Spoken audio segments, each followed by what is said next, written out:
नमस्कार दोस्तों, स्वागत है आप सभी का। सबसे पहले निवेदन है आपसे, चैनल को सब्सक्राइब करें, वीडियो को लाइक करें। दोस्तों, अब खेल पलट चुका है।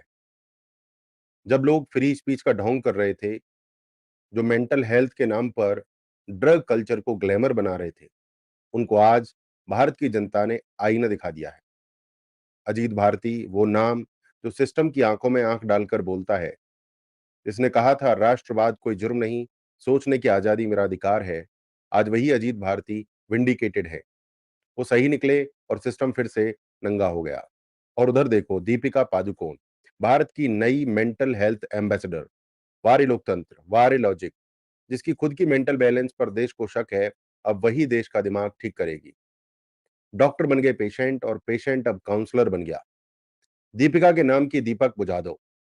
अब जरा सोचो दोस्तों, ये वही दीपिका हैं जो जेएनयू में जाकर टुकड़े टुकड़े गैंग के साथ खड़ी थी, जो राहुल गांधी को इंस्पिरेशन बताती हैं, जो ड्रग्स केस में नाम आने के बाद भी बॉलीवुड की विक्टिम बन गई थी, और आज वही बन गई है मेंटल हेल्थ की ब्रांड एम्बेसडर।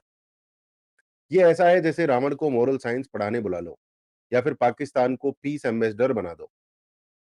और सबसे मजेदार बात, बीजेपी आईटी सेल वालों को पता भी नहीं चला कि क्या हो गया, क्योंकि आइडियोलॉजी अब ट्रेंड हैशटैग्स के नीचे दब चुकी है।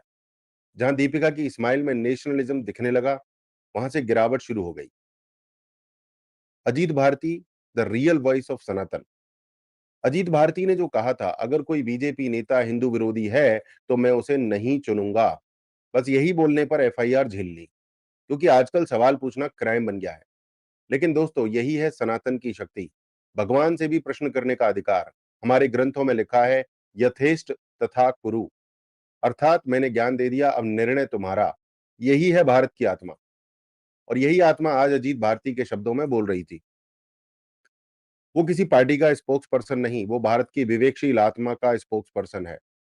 और आज सिस्टम ने चाहा या नहीं, जनता ने बोल दिया, अजीत भारती इज राइट।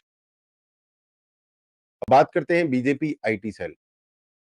भाई, ये लोग अजीत भारती को ट्रोल करते हैं और दीपिका पादुकोण को प्रमोट करते हैं। यानी हनुमान चालीसा छोड़ के छपाक की स्क्रीन प्ले पढ़ रहे हैं।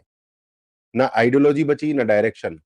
कभी अंबेडकर को हिंदुत्व आइकन बताते हैं, कभी अंबेडकर की किताबें पढ़े बिना ट्वीट ठोक देते हैं, कभी सेकुलर बन जाते हैं, कभी सनातनी बनने का नाटक करते हैं। डिजिटल भारत के इस युग में आईटी सेल का मतलब होना चाहिए इंटेलेक्चुअल टीम सेल, लेकिन अब यह बन चुका है illogical tweet cell. Deepika versus deaddiction centres. अब अमित मालवीय जी, अगर आपको मेंटल हेल्थ की सच में चिंता थी, तो आरएसएस के डी एडिक्शन सेंटर्स हैं, जहां हजारों लोग नशा छोड़कर नया जीवन पा चुके हैं। वहीं से किसी प्रेरणादायक व्यक्ति को एम्बेसडर बनाते, लेकिन नहीं, आपको चाहिए था ग्लैमर, वैलिडेशन और लाइमलाइट। अब जनता पूछ रही है, क्या बीजेपी को अब भी बॉलीवुड से सर्टिफिकेट चाहिए? क्या अब राष्ट्रवाद को एंडोर्स करने के लिए दीपिका जैसी हीरोइंस चाहिए? सवाल कटु है पर जरूरी है, क्योंकि सनातन भारत में सवाल पूछना अपराध नहीं, सजगता का प्रतीक है। जागना जरूरी है, तांडव करना जरूरी है। दोस्तों, आज की कहानी केवल दीपिका या बीजेपी या अजीत भारती की नहीं है। ये कहानी उस सनातनी चेतना की है, जो अब उठ चुकी है, जो बोल रही है और सच्चाई को फिर से मंच पर ला रही है। भीम आर्मी के आंदोलन रुक गए, दीपिका की पीआर स्ट्रेटजी जल गई, और अजीत भारती आज भारत की असली आवाज बन गए हैं। अब वक्त है समझने का, नहीं सजने का, क्योंकि ये देश अब कला नहीं, सत्य चाहता है। ब्रांड नहीं, ब्राह्मण चेतना चाहता है। मैं हूं Sunil Chaudhary, digital success coach और राष्ट्रवादी क्रिएटर। आपसे कहता हूं, सवाल पूछिए, जागिए, भारत की आत्मा को पहचानिए। जय सनातन, वंदे मातरम।